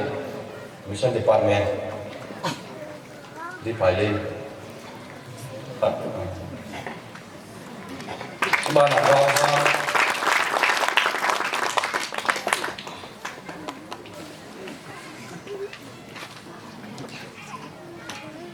atil hi hoi be se lo mei thi hi zong le kon tho tai na pan mau chunga ti pa ve sa na hong ki bol ve ti chan chu ke home mission department kan go thui tan te tun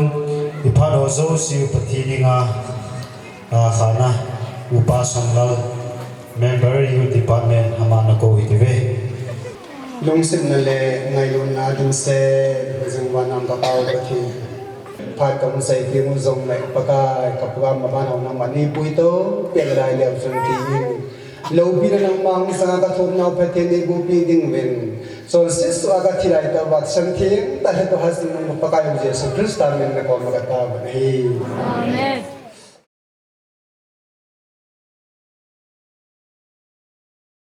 announcement compare he music committee member Nulimang Tikampahin sting le Sam bang Elmo Amani in ahoy ke lampe na atop sena lam kai nin bol ding hilin tuna mani khora phat ho kahin pilot ai to so Bible competition na ane wapat alin he the calling at you just so artigip ko na zo ka phone serial number 1 kan ko bai ding ai dain chen serial number 8 chen ai in 1 hong ki ko zo pha le tu ho ready sa na nyong ki bom sa na nyong dimo so aban bana competition ni ko ne ai pa te chen ni chai ding ho hi chu le tu ni beginner ho ki ten na ding Bible chang chu le Ephesians book book chang kana pat chang ma chen chu beginner tu chu beginner ho ki ten na ding hi just so ki bon zo ita just so ki bon zo to ki honen tu beginner Ephesians book book chang kana pat chang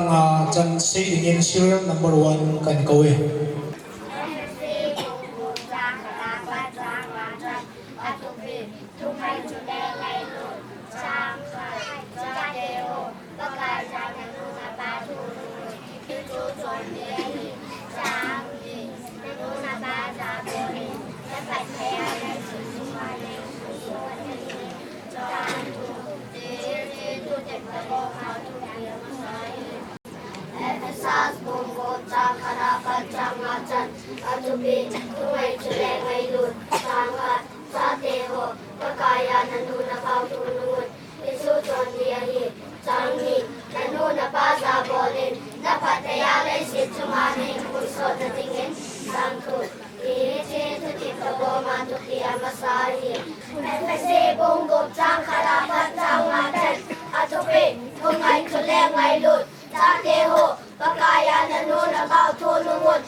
Bungo,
FSC Bungkup Sang Karapat Sang Acan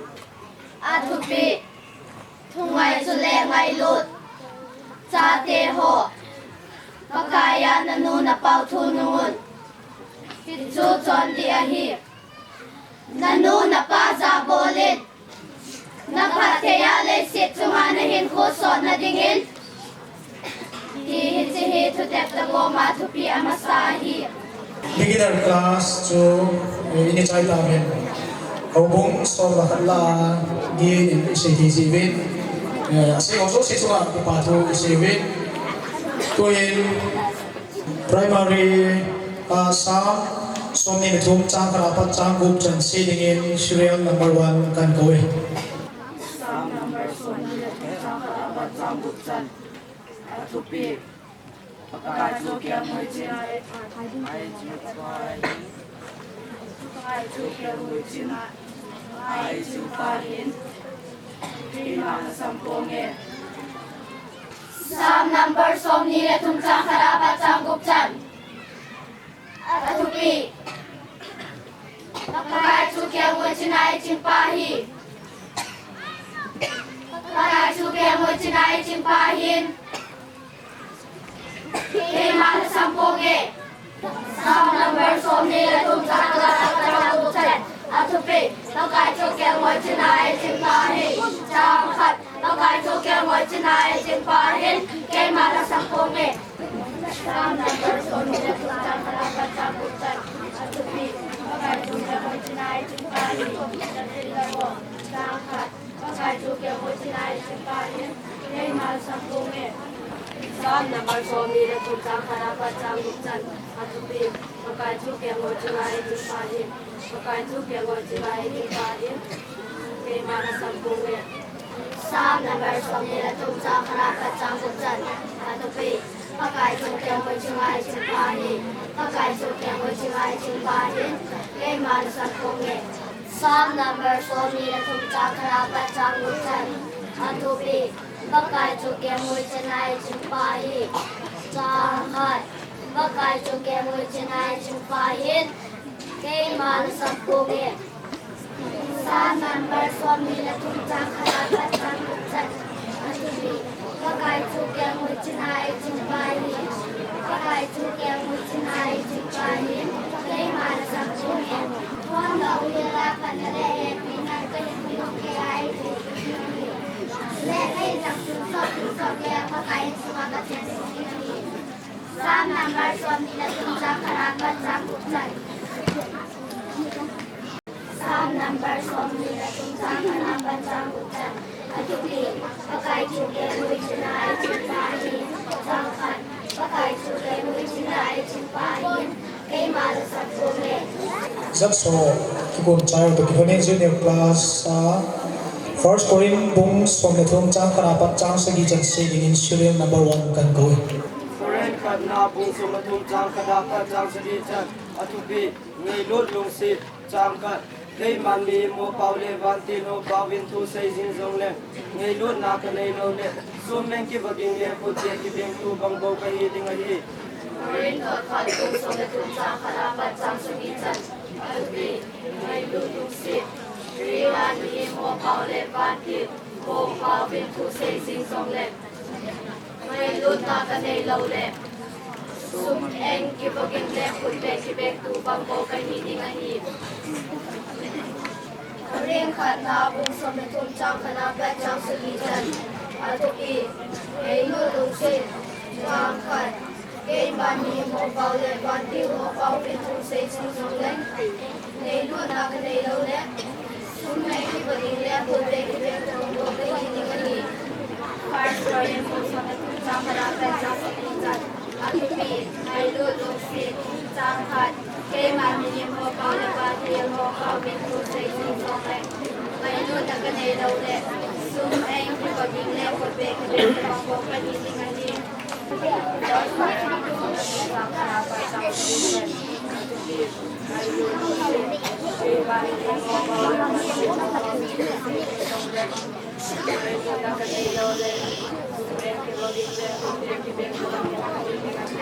Orin khana bung som thum chang khala ka chang sangi chan athupe nai lo lung sit chang khat ke man ni mo pau le ban ti ho pau bin thu sei sing song le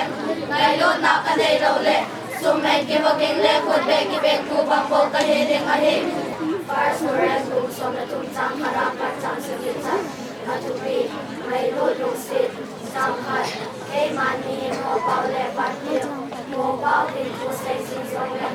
Nai lu na ka nei lo le sum eng ki bogin le khut be ki be ta bang bo ka hi ding a hi First Korean bung som thum chang kala pa chang sagi chan athupi nai lu lung sit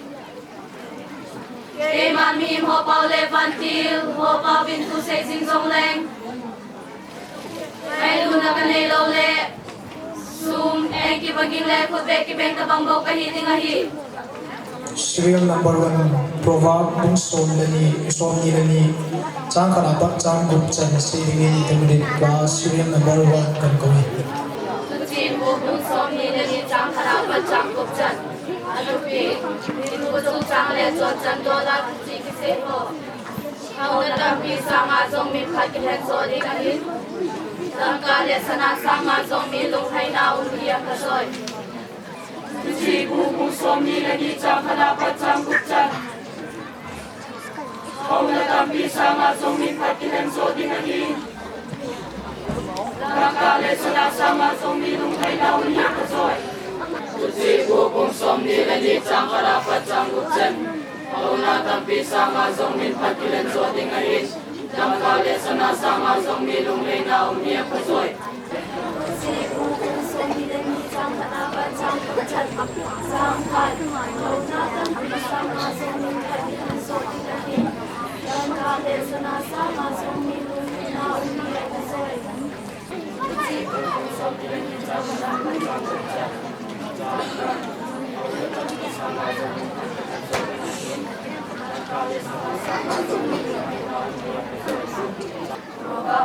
ni la ni chang khana pa chang gup chan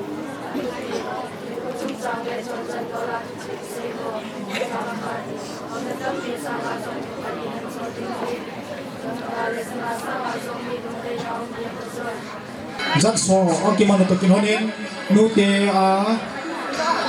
Bible Proverb bung som thum le khat chang som abat som langa chen se ding in serial number 1 kan ko we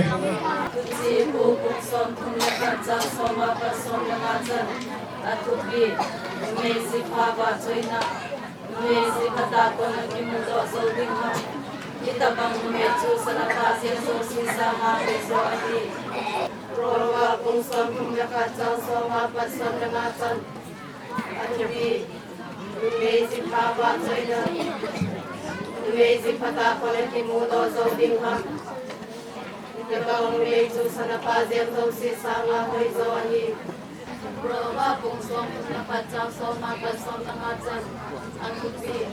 Amazing Papa China Amazing Pata Koleki Mudo Zoding Ha Nagawang Meju Sanapazem Zosi Sanga Hoi Zoani Uti bubung som tum le khat chang som apat som le nga chan athupi numezi pha ba choina numezi phata ko na ki mu do so ding ha kita bang numei chu sana pa jem so si sa nga hoi zo a hi ji bubung som tum la khat sang som ma pa som la ma chan atupi nume si pa pa choina sang som nume si pada ko na ki mo do so bin kham sabang nume chu sana pa sem do si sa ma hoi so hi atupi som tum la khat sang som ma pa som la ma chan atupi nume si pa pa choina nume si pada ko na ki mo do so bin kham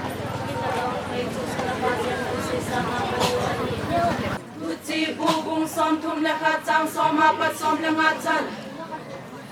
athupi numezi pha ba choina numezi phata ko na ki mu do zo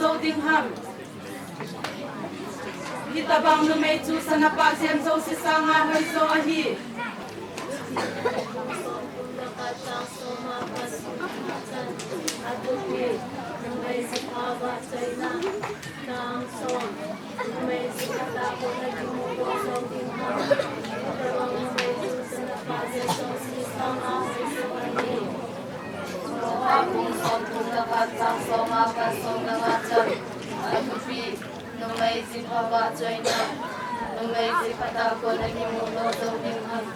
hitabang numei chu sana pa sem zo si sanga hoi zo ahi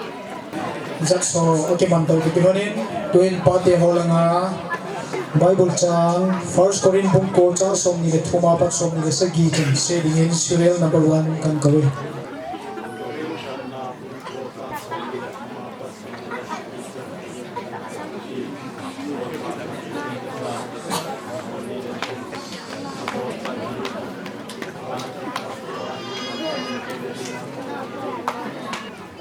Khatna bungku chang somi le thuma pat somi le sagi chan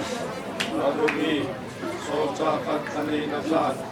kabo chan hi pa naman pa dua hi cha kane te na dinga kabo la hi ni te na kule khansa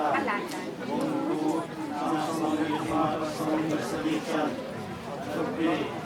socha khat thani na kabo chan hi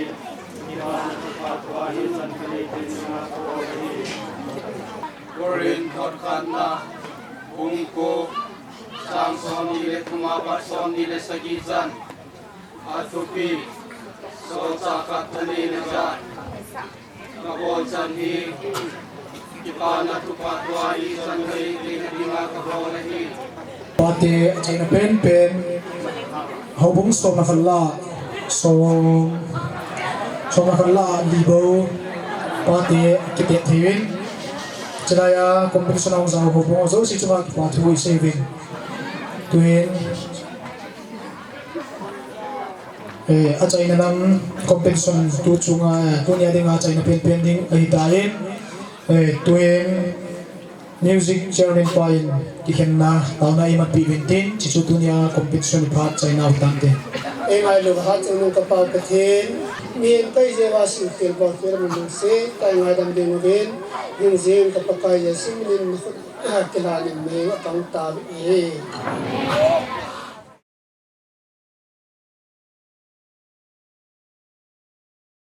phat pa ta na mang ding ni je thir ana ko te ono biben dikhati nei dong ko lai dei ta o hinjing bana om ka patheno dam le ki pa ta nang ma ko ba da mana anga ki pa tho ka se ba ki khen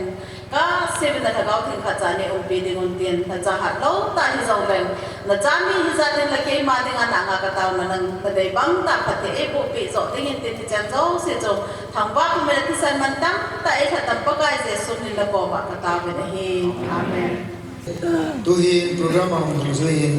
em gam pi zang ho bong ho wa chu na sa ni yen che in sa ta lu ba hen tu khom don na hi adong ding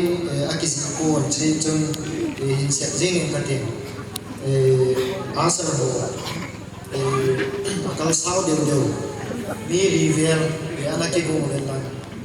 rol ye che chung ana ke ding ding ka ga he sa yen tu hi em gam pi zang ho bong ho phat lu ding en pa kai ni na ko ta hi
phat ban na che tin tu bun phat wa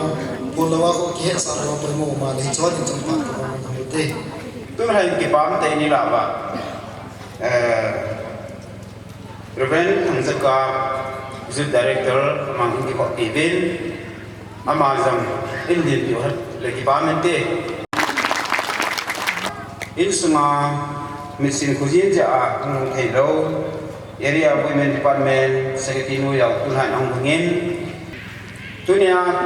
bắt cái mình là cái nên ông su area BPT họ riêng mình ha ở trên ha là vang gì કોઈ મસા ઇલમા sim loading લેલ ખોમી બોલ ખો આરે હે નનો ના બેમ બામે અચી ચીચુ કોન્ફરન્સ કમિટી લંગા તાસે લેન પેન CPM boxer બાને થમ તક તુ દે chu tikiti na hian lang isan chu ga phung ke de sei sau be se ni mura ke do hin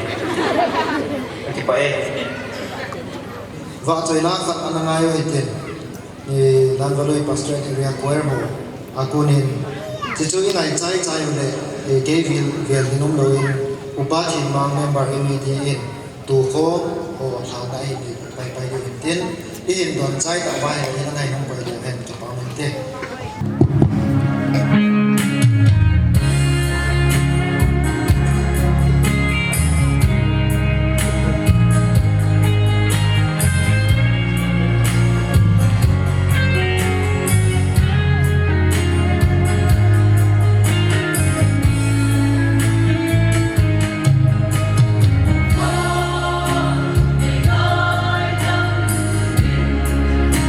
Let's all sing.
बिना पति चलता है तू को आदि की नुपाती ना एमडी मेंबर जो तो से ngay lo ba ka ho ka bi so sing ka pa de ta pa the da lo se ki da ta de cha lo ba e cha ko na kai pa the ka la khom na ve ra ti nga khan to na cha na so the da ding na man phat the bo ding na kha da kai ham da de he cha le tu za na he chin tu kho ba zo se do ka hin so na no ho ma za phat the na ba na le na ba ti nga kun da pa mo na cha na pan na the ding a phat the na thring set pe ding na pan pi na ka thu ma de he ise ka ba ka to ho zo se ba lo pi na man sa na sa te ke ha ding a ta sa le tha ga wa ba bu tha ta ka chan na hi na ding in pakai jesu min thi pan na he nga ka ha na he amen và最大的这些地方公益的个人，俺们俺几个人来源，他们罗的个我人来源的看那个方面，该工作的会做那些di hian hi ong tin kai khom khen phal quiz pastor lu ku ne aku ne nang upat ko za upat in za ni cho aku quiz chu chu hi sakla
vợ chơi lai sản nói có một thì bọn trò thì phải thấy một vị tàu hơn tôi hiện thì area pasal papan thì ama sapenin hitabang patha damna mantam ta epiwa eprogramo tuni nirhatsan ge boinale hasan nam loheda kipale thanoma ama wa choila te hosa jule athua kitil kole athua kiloi koma panom ta e piwale e man sawa e pau pathin thangwana kain pi nei chule ke ma jong tuninha committee ho desana changa tuninha pa sang dinga guna kam takirana kaphan man ho lo the dinga kam jin avele pa pathin ka thangwain chule tabang desana le ta in pe conference committee ho chunga pakai minin kipatu gan ko ni nei chule mi pin pathin wa chaina la izanam khat koir ho lam kai nan ya isawin ichi ingai tha ho isa do ho aku na yang tunasta kitir ko na ding se am ta ding kata sanin hizong le programa guna kam takihana tuni ha he ken jong patsom cha pathin thua holim na kai nei ki dingin tin pathin lung sin zalen ise ki bai ko nau ki bai hom nau dola ise tam khat 2016 ki panin 2019 chan isi lanuri pasret area mo puna la dingin lam kai ho ngan siena tong changin kita kilana pathinin ma in puiwin kumsang ila som la gu ngakunin ila area sunga adin to kompi department chuma lam kai ho yan lang kotina ho bung lam kai ho le ho bumi pite ho zo si kitho pina zalen adin kema kahin chele kain ne piahin mul phu lowin ai lo ai le poina hasan na tu logelin na ho taw na zale pathin dung sin na zal alora to kompi ho to san le kitho pina zalen tunisan gehin kada sahen do hing ta in tam khan hi na pathin ni hin kui hu na le ki pa am kasan hisan ge ya alung sin na hisan wa ai pa pathin ka thang wa in chele tu tam suna to khompi ere levela committee chung ma han lang chele kotina ho bung lam kai ho zo si le ho bung mi pi te ho zo si na ho taw na zal le na ho ki tu pi na ho do na panu na zala kini ami sani kum kai hane ti kasumil han pun so zalen pathin ka thang wa in ki pa thu kan pong da nei ichi to ki hana chun copy ilai copy ini masang jam wa chun kanu hin bayala thil khat iga cho ngai atin ipi ham katiale ama in ho area center alun area kotra dingai bel khat tu ding tia kana kiti mahin anda sisu anak itu thei tapun jang le bel le le bel ho jang ni at aning hing tho nai hi jang le tu kum hi tam ki chai kum ai ta ki hanin area mi te wail ha na dingin khil nyaw khat igala de atin alle ta chi hanan le til lip kita alo ale til thupi ta chu ai puin he jang le era mi te ho in kini pakai hatsa halo ta himlau ta kum li sung ni ki thu pi nau zala tam imun na chungwa ka ki pa na zal han le era mi te ho vai han in thil pi ne cha boarding ka gung hanin isisu amasain hin bor masang kating katima bangin kini hi ta salam do la dang ji na hen na ne ki pon tu sei the le sa the yong a ki pon isang le pati lung si na zal le era mi te ho ki thu pi na zala hi a ki na mun zo sia hen pati lung si na a ki changin era mi te ngai lung na lung si na ki changin hi si ka ham phat na van le pati pati pon na lo pi ta ka chat na ran ka ahia ka he han jin tunin han zong misila na lui pasal era ho bumi te ho en ni ngai lun nau alo la ne gya ko nau ne de sa nau bong ta in hin ko mo ko na han tong zo han hi zang la tam ke na ho ki tu bin za la pa da cha na ji hung thi hi nau zunga ka ki pa na hon va sa na le era mi te vai ha na danin era sunga mansa dingin kung darjan khat to khon darjan khat kan la phanin hi sisu kanuwin in sain tin tuni ha hin era chairman pa edex chairman pa ampun yesun era sunga department alin pen era chairman umle kati hinan la am tipur isang la secretary pa umin era secretary pa in hiji era mite kabai hanan kipa atani santi dimubin ya kahin bornum hanin atin patina dohan hiji sutil neu za patin twai lun mawa tan za takipa na ho pun do na takilana na chunel sa ga bol han hintin katibangin tu kuma alur tu sunga ikiloi ko muhi era levela kompi men nau jang achai na muhi dingai tan alwala ikiloi kom nau jang anu kha pen muhi dingai tan hubung abang hinai le SMD by home Mars muhi dingahin Mars hasung chanahi hubungi nohon dingai lu thil chu mai ke ni wang hin hubung zo si vai la tabanga kan chu kin na lai han dingai in hubunga ti bai kom na chi nei thu na lai di wei izang era level ai ki lai kom na nu kha pen ai ta zin ke ni long era ko ngai lu na han avel vela ka ga kon do hintin chile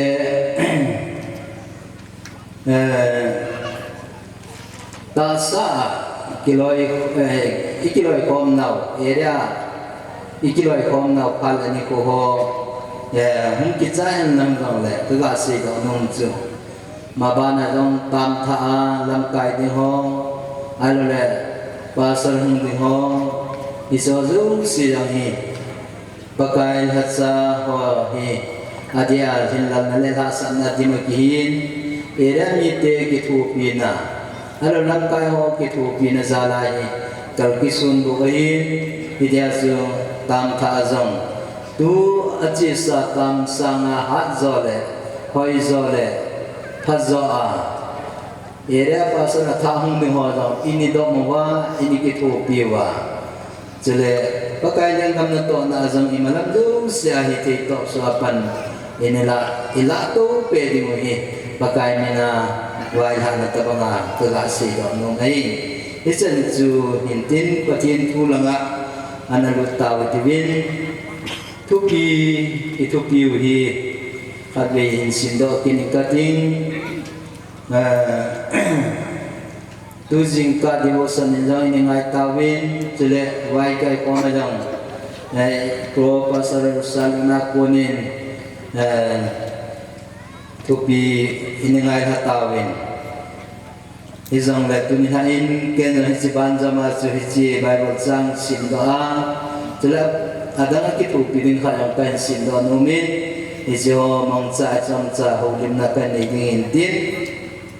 leng te ni na bung som ni chang khan na Israel Hezekiah hi ha nanin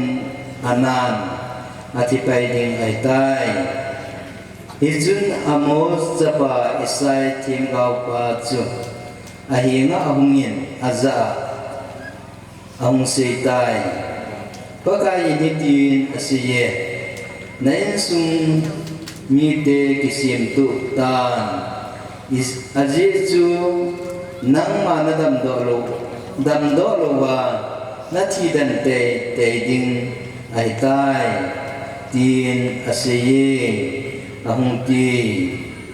tu jing ka diwo san yang tham khan in ngai hawin chule bai ke ko ma jong in ngai tha ta ve Hezekiah chung chang lam chu ken hin ha si kong ka tin tu na hin I bai bol wa dang dang a ko na chom cha ka si do no hin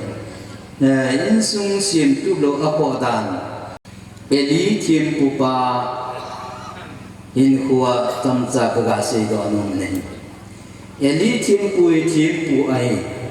hizong le ama ain sumi te acha te thagau le min kwa padacha apo ka a hisi chu ya pu nam so pitya abul anasu di loji ha san na pathin lung han na pa chu I chunga hung lung ni in sunga hung ni ai ti pai isi do no ai ya se eli tim pu pa no tim pu ai wangin Patina na ama chunga concession abo de pune ain suma sim tu lo jesun acha pateni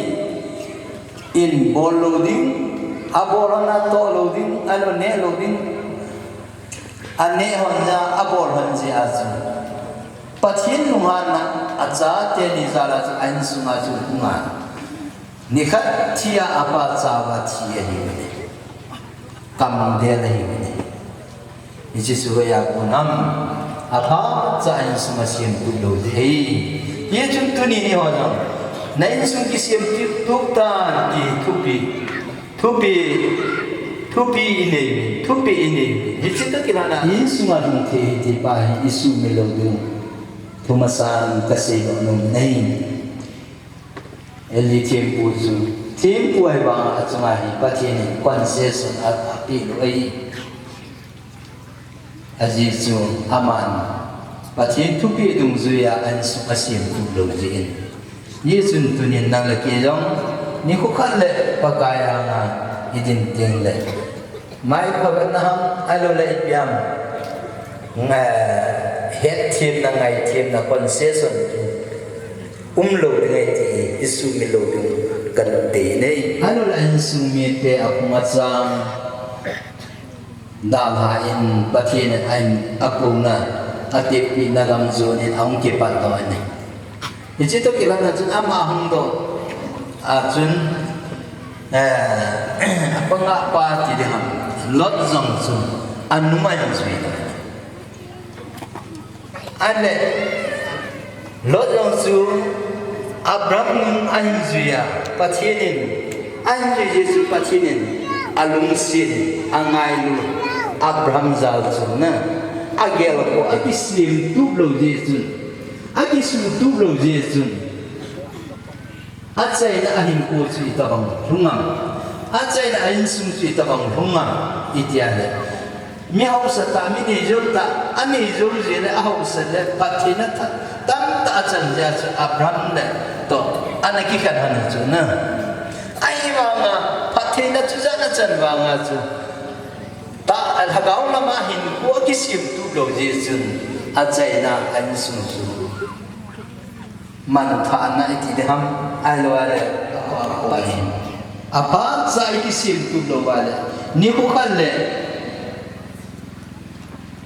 in sum alole isa kang itu kang alole isu ipa zo siya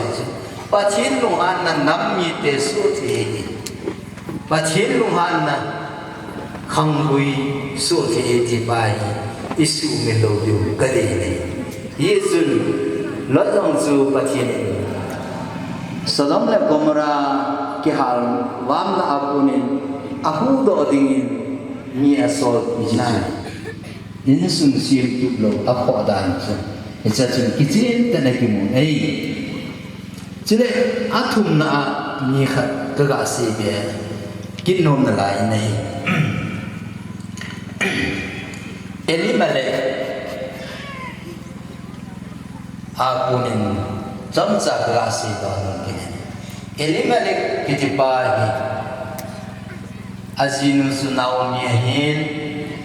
Bethlehem kopia chiang hai ga ni minei zo ta minum sa ta ai ha ni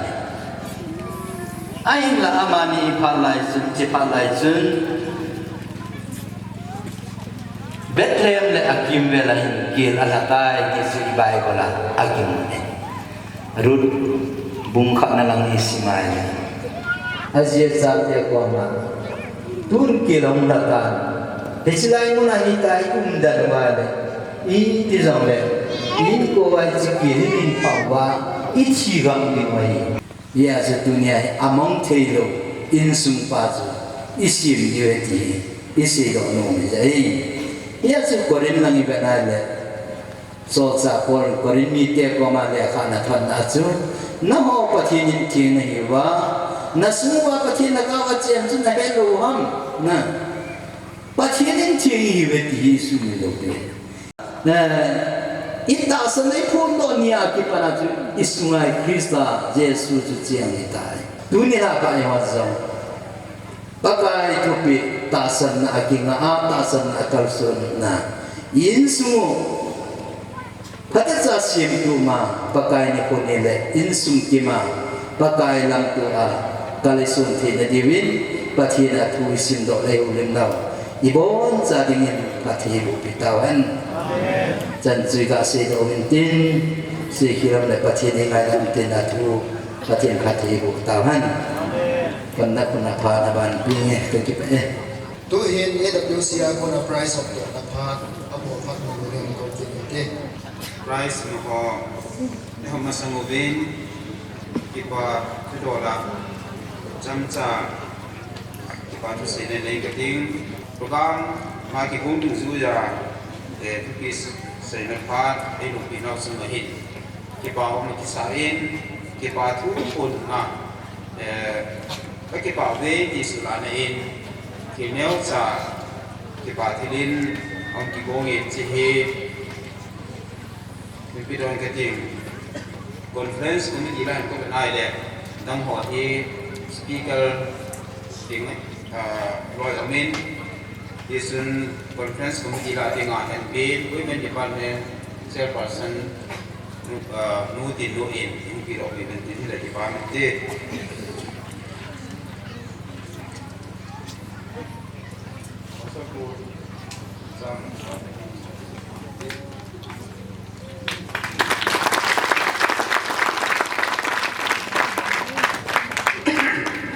AWC prize from the Khan ni ka ding atang be se puin so ma khat apitam pin first second part aban la pimun pin first second part ding le area pitu pi masapin kana bat kumsan sambo su pen pi de hin snailing action area Working Committee Chairman who Chairman who one tikamai mamlo zin Vice Chairman era pasal who in surprise on na in the department in first ini who sole how keep di pilot hin ama mai le surprise in the department in pilot blue hungim di pilot Part này để part trong mẫu organ mole. Second, part lên fluid điểm đi phải liền là thể hiện không ạ? Thì là sinh department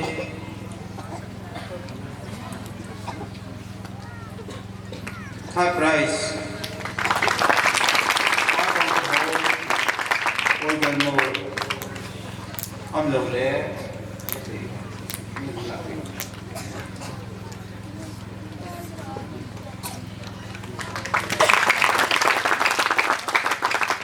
so mà khi mình kỹ là hiện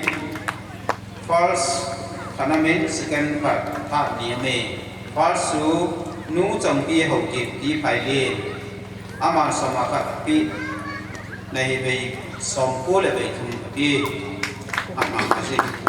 price yung la pi ki pamente nu trong kia hậu kịp đi phải lên second quan nằm đi hậu kịp đi phải lên xong bu là ngà về kia này ba ngàm nhiên hậu kịp ba hạt Việt Nam nó thì đi thuận đúng là vì là sinh hoạt nên thế nào ta rằng hi vô là phải đi này ta đi nhiều bên khả năng dùng cái chỗ trống nhìn nó dùng bí hồn luôn cái chỗ trống ta mang lên bên sông bên đây chết thì nó này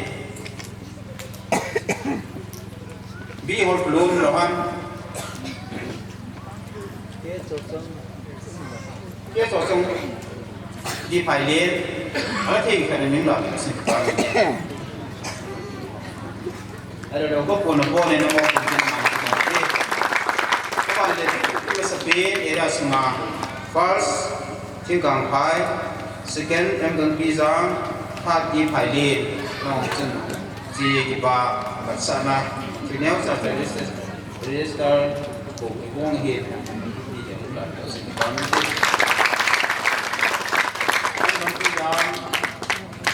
đi phải đi